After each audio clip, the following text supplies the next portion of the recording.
Okay mga kaibigan, ito na po yung suso na ating nahol. Kinuha kanina at ito ilulutuin natin.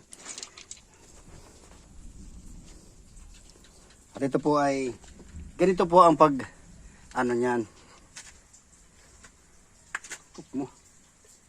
Pinuputol muna po ng ganyan yan para, tawag dito, madali siyang sipsipin ba. Ayan, puputulin po natin ng ganun. Nakikita ba yan? Ayan.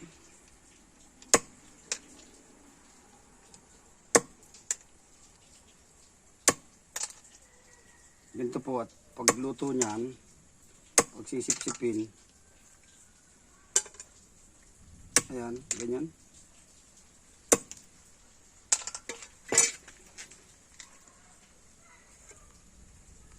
At ito po mga kaibigan ang ating ihahalo, langka mga kaibigan. Ito ang ihahalo natin dito sa ating recipe na tabagwang aka suso mga kaibigan. Ito mga kaibigan yung suso. Bago po kasi ito niluluto, ito po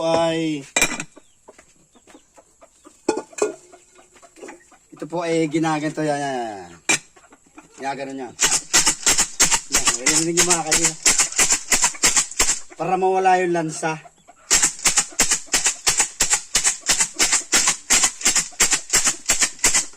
Yan po yung kinakalog yan. Nilalagyan po siya ng asin at saka suka. Bago mo siya lulutuin ay ganyan muna.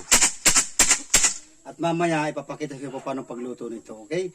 I-post muna natin na kaibigan. Okay mga kaibigan, 2 buong nyug po ang ating kukudkurin. Ayan. At ito po yan.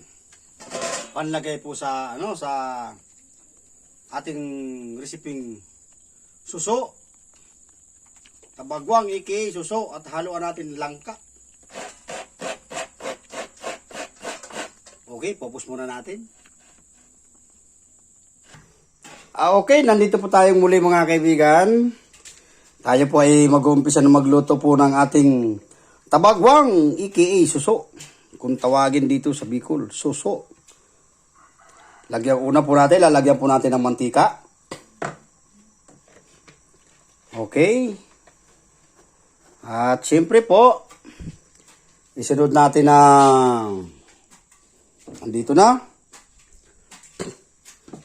Siyempre ang sibuyas.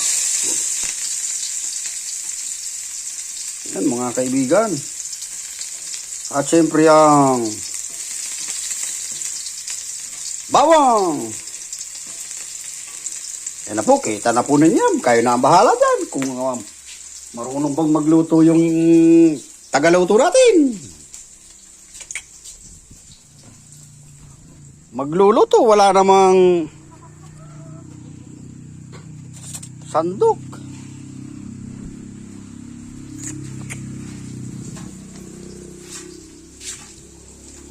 Ito po, haluin po natin ito.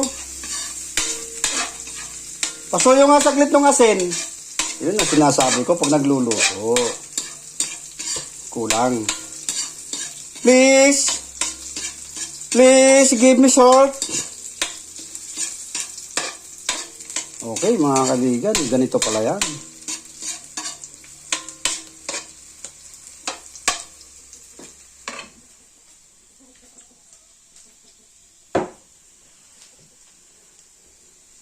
Lagyan natin ng asin.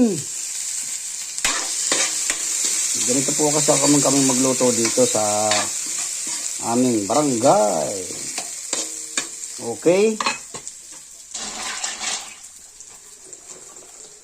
Saka po natin ilalagay ang suso. Ito. Okay, ayan mga kaibigan. Ang suso. Wow! Suwabe yan.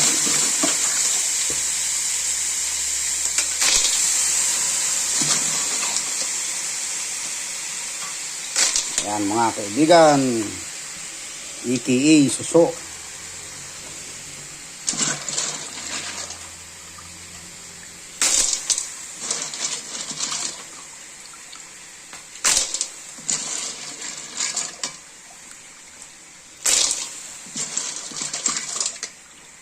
ihuhuli po natin ang langka niyan. Okay. Okay, mamaya po ay post muna po natin upang kompleto siya. At syempre po mga kaibigan ay tatakpan muna natin at hintayin nating mahibas ang sarili po niyang tubig. Ayan. Okay mga kaibigan at kumulo na at medyo hibas na. Ayan. At syempre ilalagay muna po natin ang ating unang gata mga kaibigan. Unang gata. Ayan. Okay, ang unang gata natin. At saka po natin hahaluin.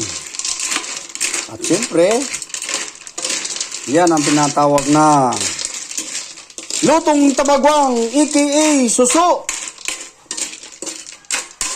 Ayan. Saka po natin pakukulo ang muli. At syempre, tatakpan uli natin.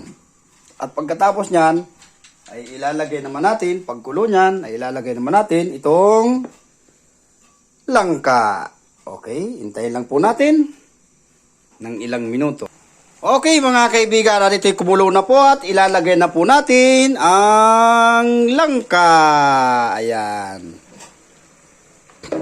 Ang pinagmamalaki ng Barangay Pag-asa, Labo, Camarines Norte, ang langka. Ayan na po, hahaluin po natin.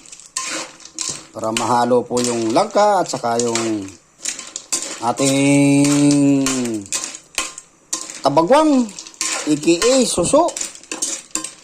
Ayan po ang recipe. Ito po ang recipe ni Papa Bebs. At syempre, tatakpan pong muli natin ito. Okay. Okay mga kaibigan, ito po yung panghuling, tawag po dito ay liputok. Ito po ang panghuling liputok na ating inilalagay. At ito po yung anong tawag dito? Yung para maluto na siya mga kaibigan. Hintayin lang po natin ng ilang minuto pa. Okay mga kaibigan, ito na po ang finish ng ating niluto mga kaibigan. At finish na ito. Ito po yung tinatawag na ginataang tabagwang, iki suso. Yan po. Pag natikman nyo ito, malilimutan nyo ang inyong pangalan. Harap.